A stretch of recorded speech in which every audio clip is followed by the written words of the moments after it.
Nobody tell me it's a real life of fuckery. I swear when I done school, I go fuck girl and beat juice and bun spliff.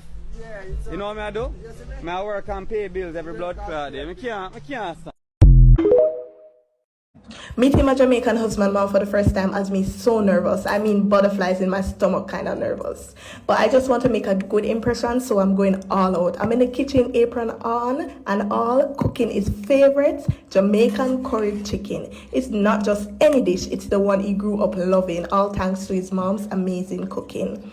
I can almost picture him as a kid licking his finger clean. But now it's my turn. I just hope mine can live up to hers. Wish me luck!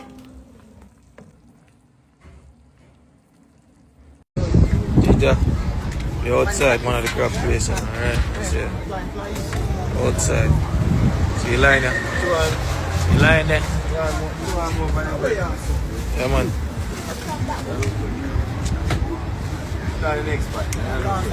One pot done already, you know.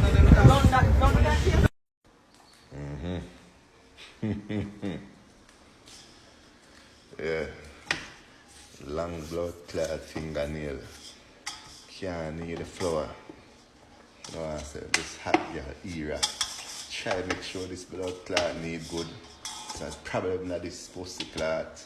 Or I'm on a tire wheel. I'm dumping to make just like how my mother used to make it.